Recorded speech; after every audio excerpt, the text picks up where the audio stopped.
Welcome to our channel. That was, Mcgregor highlights President Trump's penchant for hyperbole, attributing it to his New Yorker roots. Mcgregor suggests that Trump employs language that might seem unconventional to some, often using expressions akin to those heard in gangster discourse to emphasize his stance. Trump's message emphasizes the necessity for others to contribute their fair share and underscores the importance of self-sufficiency in the face of evolving warfare and technological advancements. The probability of moving large forces across the Atlantic within a reasonable time frame to significantly impact the border regions with Russia, including White Russia, Russia itself, or Ukraine, is simply not feasible. Additionally, our current military capabilities pale in comparison to what they were 33 years ago, both in terms of depth and equipment necessary for such operations. He emphasized the need for nations to reassess their responsibilities, indicating that while he wouldn't withdraw from the NATO alliance, there would be a reevaluation of commitments. He stressed the importance of self-reliance, urging nations to act as their own first responders. As for Biden, his stance appears to uphold the status quo, offering no substantial change. Those content with the current state of affairs may find alignment with Biden's approach. It's worth noting, as reiterated previously, that Russia poses no existential threat to the narrative surrounding Russia's military capabilities, has oscillated from being portrayed as formidable to being deemed grossly inadequate, highlighting the inconsistency in perceptions and justifications. For military buildup, it's evident that the approach isn't effective. President Trump recognized that Russia posed no immediate threat to Europe. His message underscored the need for European nations to prioritize their own defense and be self-reliant. Much like the expectation that they wouldn't come to the continental United States defense in the event of an attack, he questioned why the U.S. should be expected to fully engage in a border dispute, especially when discussions often centered around financial interests in Washington. Trump suggested that NATO may have outlived its usefulness, and scaling back investments would have significant consequences. Many influential entities reliant on perpetuating the narrative of perpetual conflict with Russia would suffer.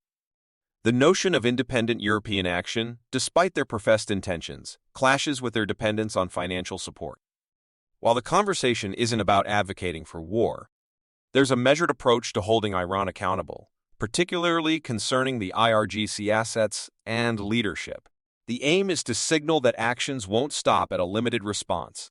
There needs to be what could be described as a significant escalation. It's necessary to elevate the response to a level where everyone, including those in the Situation Room, feels uncomfortable. It involves going beyond conventional boundaries and breaking the escalation pattern. This could mean targeting key figures like Ismail Ghani or Supreme Leader Khamenei, or hitting strategic facilities within Iran. A decisive action is required because the situation demands it. The response might be intense initially, but it could eventually reach a proportionate level. Iran's influence is deeply intertwined with various groups, including the Houthis, which are heavily supported by Iran. The suggestion has been to target Iran directly, particularly its oil fields and Revolutionary Guard headquarters, and should visible targets that could significantly impact Iran's capabilities. Disrupting their oil infrastructure could be particularly effective. Current efforts to deter Iran appear insufficient, and a more robust approach is needed to achieve the desired outcome. Well, perhaps, and I'm sure some of the viewers are wondering about this right now. Perhaps General Keane has some sort of written assurances from the leadership of the Iranian state that they will understand that these are limited strikes meant to effectively push Iran back into its quote-unquote box. I don't know. It could be that he genuinely believes that he can do these things without significant strategic repercussions. Now, as far as Kellogg and Graham are concerned, they're arguably far more dangerous than Keane, although they're all equally dangerous simply because they don't understand the consequences of their actions. But Graham and Kellogg, and to a lesser extent Keane, all seem to think that Iran is a larger version of Iraq, that Iran is isolated, that Iranian equipment is antiquated, that its armed forces are weak and incapable, that Iran can be bullied and pulverized the way we bullied it by Iraq. I don't think that's going to work, damn, but that's their view. It's very dangerous. And as you point out, let's set aside the United States Constitution. That's obviously irrelevant, plays no role any longer in decision-making in Washington. There is a war party that is largely indistinguishable from the swamp, the unit party the war party once wore. For them, this has been a very enriching experience. I'm sure that if we were able to get control or access to information about these, various retired 3 and 4 stars have been strong advocates for intervention and meddling in the affairs of other countries. We find out that they've grown dramatically richer in retirement than they ever were when they were on active duty. As far as Lindsey Graham is concerned, he could just look at his principal donors to the PACs that support him. And it's no mystery that he's the darling of the military-industrial complex. Everyone who sees an opportunity here to make lots of money, but there won't be money to be made unless they're talking about rebuilding portions of the United States, as well as Europe, and probably in the Middle East. In other words, we cannot act with impunity. If you start expanding this unfortunate campaigning of assassinating members of other people's governance, by the way, we did that with Soleimani. I posed that Soleimani was a member of the Iranian national government. He was effectively the national security advisor to the supreme leader. He sat in on all of the council meetings. We killed him. We literally assassinated him. And that was a serious mistake in my judgment. Everybody said, well, he killed Americans. Well, as I told one person, what will we do if an occupying army were in Mexico? Would we help the Mexicans? I think so, and we'd like to see that occupying army the hell out of the Western Hemisphere. Well, gee, what do you think the Iranians did? In other words, this is not personal. This is war. And there are interests at stake. These people don't understand that from Iran's standpoint. What they're talking about is unambiguously an act of war. They will respond to it in kind. They will use everything at their disposal to attack us. That includes attacks in our hemisphere, through our open borders, and from agents already inside the United States.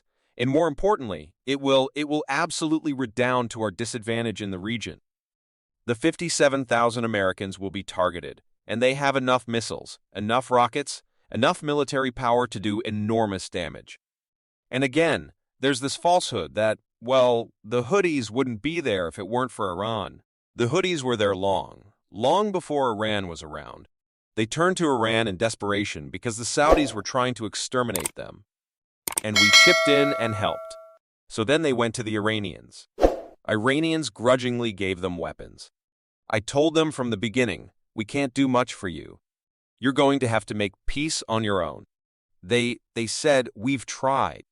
No one will listen to us.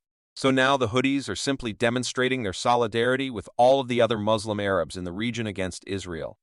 If you want what's happening to stop what's going on in Gaza. It's that simple.